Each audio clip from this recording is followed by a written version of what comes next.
Hi there, welcome to the program. Glad you could join us. Ahead, we chat with Kieran Davis. He's the CEO of the Australian Radio Network. And on that note, radio ratings are out. We'll find out which of your favourites came out on top.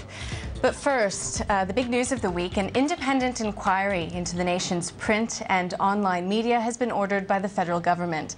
It will look into newspaper codes of practice in light of the new media landscape. The inquiry will also examine the watchdog role of the industry-funded Press Council.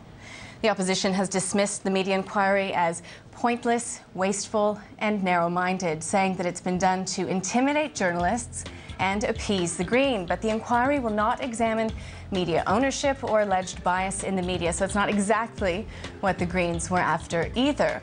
Well, News Limited Chairman and CEO John Hartigan says while it's regrettable that the way in which the inquiry has been set up was a politically motivated compromise, he says this inquiry started life as a witch hunt by the Greens and has morphed into a fairly narrow look at a mixed bag of issues ostensibly focused on print journalism. Meantime, Fairfax Chief Executive Greg Haywood has said that the company will participate in the inquiry, but he has also expressed concerns about an overly regulated media landscape. Fairfax Media will be an active participant in the inquiry, championing the importance of independent journalism, he says, the likes of which are best able to flourish in a less regulated environment. Of course, James Manning, editor and publisher of Mediaweek, is here in studio with us. So, James, we do have newspaper bosses perhaps grudgingly on board with this media inquiry. We knew that this inquiry was a possibility, so is it the shape that it's taken which has come as a surprise? Yeah, I think that's surprised most people. I think you can probably call it a News of the World inquiry, because if that didn't happen, you've got to think, well, there'd be no sort of impetus to... That was the thing that really started it off, I think, got the ball rolling, got some politicians pretty excited about, you know, getting in and examining the media. Yeah, and they're going to have to do it pretty quickly too, I think, 'cause they're supposed to deliver their report in February next year. So they're going to have to get moving. And we do have the Senator Conroy saying that it will be, you know, funded properly, etc. But I mean, what sort of conclusions are we expecting, or can we expect? Yeah, I don't, it's anybody's guess, you know, what they're going to come up with, and will it, I think a lot of people are very cynical about will they find anything. There seems to be some presupposition in all this that the press is doing something wrong. There's, you know, we need a better regulator or something. And there's really no evidence around that's the case.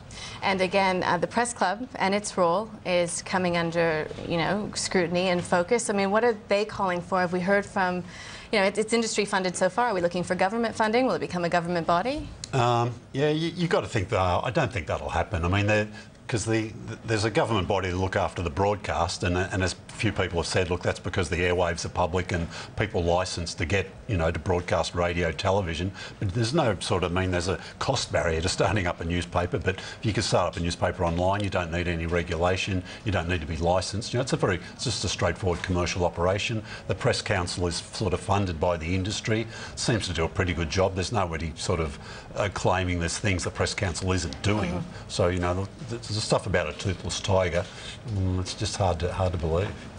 So the buzz in the industry, obviously you've got your ear to the ground all the time. Has there been any sort of positive reaction to this inquiry? Not really, no. I mean, just the highlights you said from the various chief executives saying, look, we'll cooperate, you know. I'm not sure what they're going to have to do. There's been no call for submissions or anything yet. You know, just two people, a former journalist and the QC, you know, they've only got a handful of months to get it together before they have to report back to the government. Remains to be seen. In studio with us, we have our special guest, Kieran Davis. He's the CEO of the Australian Radio Network. Kieran, welcome to the program. We couldn't have you in without sort of getting your perspective on this whole media inquiry. Of course, radio has been let off the hook, if you want to put it like that. Well, I mean, radio works very closely with the regulator that we operate with.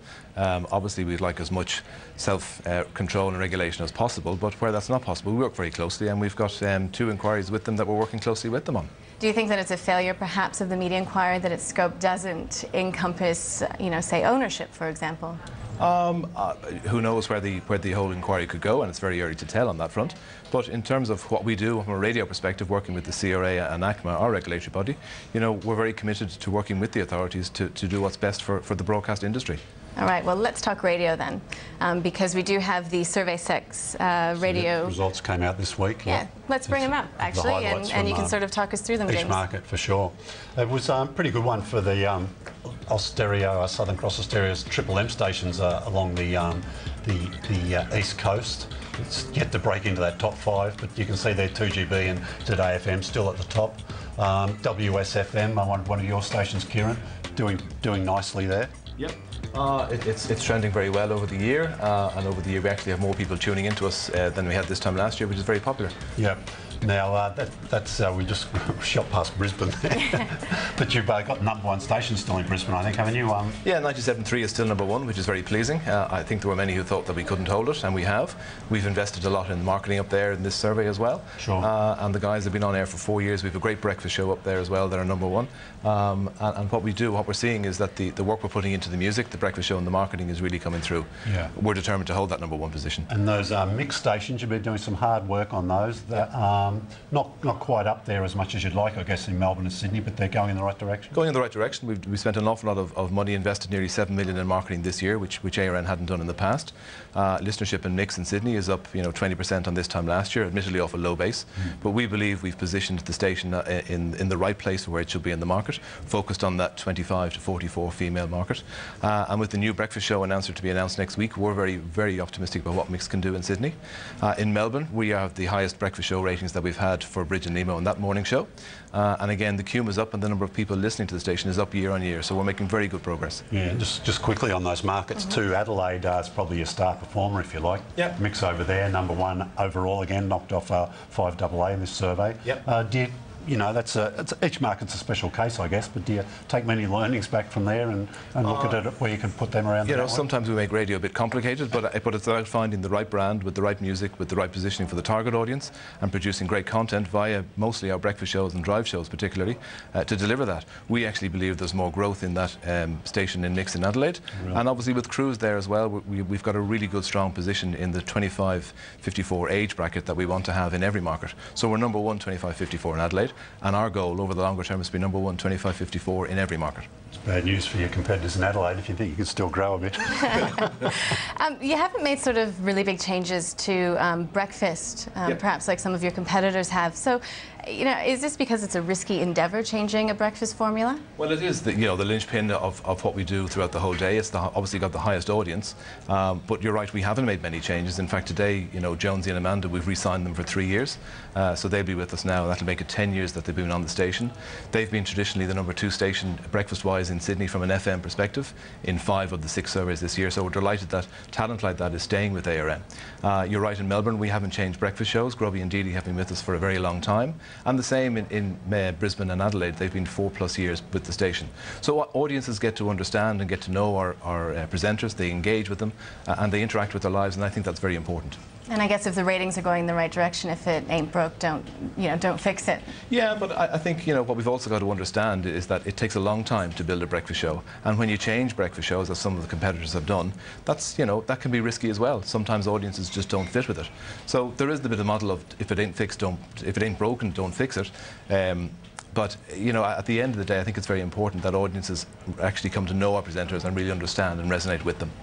Kieran, we look at those ratings for each survey separately and we sort of pore over them and sort of try and read this and that into them, but how do advertisers look at the figures? The exact same way. No, but I think like what they look as a trend. I mean, one book can go up and down, you get plenty of talking points from survey to survey, but they look at a trend over a period of 4, 5 or 6 books.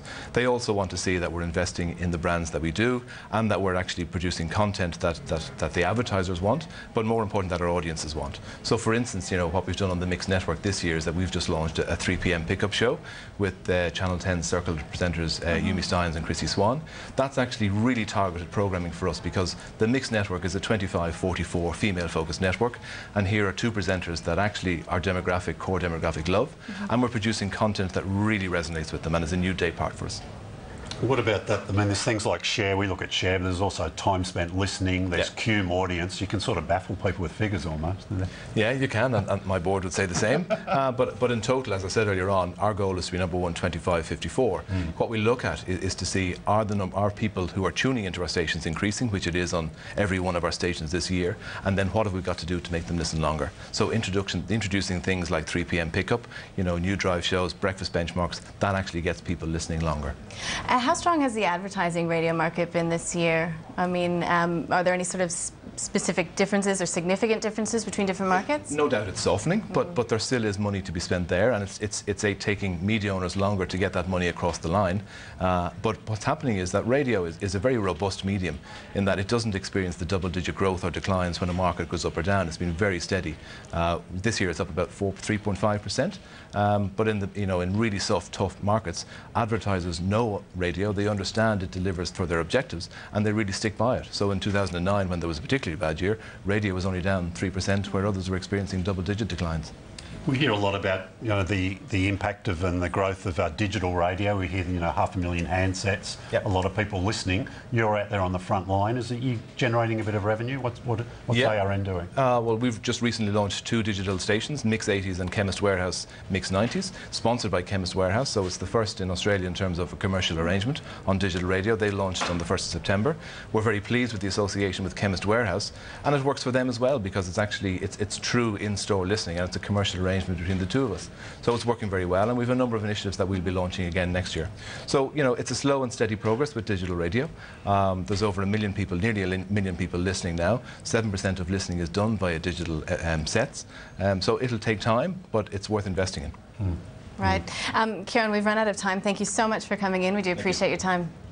That's Kieran Davis. He is James is sticking around, though, I should say. For now, let's check in with Chris Weston and IG Markets to get a wrap of the media stocks this week. Yeah, good afternoon. No, it's certainly been a very tough week again for people holding media companies. It just really isn't the right atmosphere at the moment to be holding anything with any kind of cyclicality, anything which is leveraged to a kind of economic growth at the moment. News Corp being the standout this week. It's the only stock that's really gained any traction, up about 2% on the week, which is very, very surprising given everything that we've got going on here. I mean, we've got James Murdoch testifying against a committee in the UK about phone hacking allegations. We've got the UK Culture Secretary Jeremy Hunt looking at speaking to regulator Ofcom, setting limits and potentially for market shares of some of these media companies in the UK.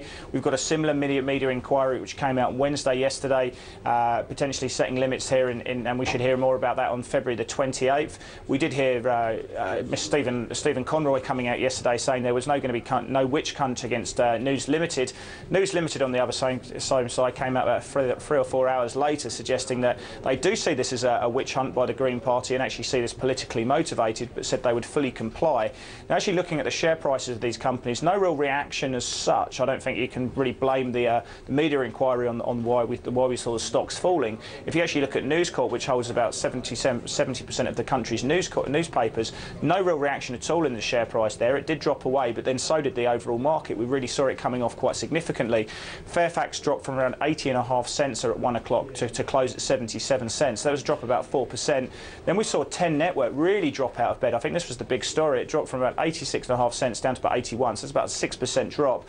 And then APM, which obviously has a huge amount of about 76 community and country newspapers, not really moving at all. So I think the 10 story is a very interesting one at all. I think it's more to do with the ratings we're seeing at the moment. I think Deutsche Group, one of the big investment banks, cut their rating from $1.10, their price target, to 98 cents. They're telling clients, if you're in the stock, perhaps it's a good time to leave, cut your profits if you're holding any profits. They're looking at the actual ratings at the moment, and since the end of MasterChef, we've seen those combined ratings drop from around about 27% down to around about 24%. If you put that in with the weak advertising situation at the moment, the macro backdrop and the costs that are going to be associated with the multi-channel strategy, you can see it's a tough time to be holding 10 shares at the moment. Well, that was Chris Weston from IG Markets. We have to take a short break here on Media Week, but coming up after that, bananas in Europe. A childhood classic gets a European marketing push. And Rove is back. We'll get a sneak peek at the premiere episode coming right up. Hope you stick around.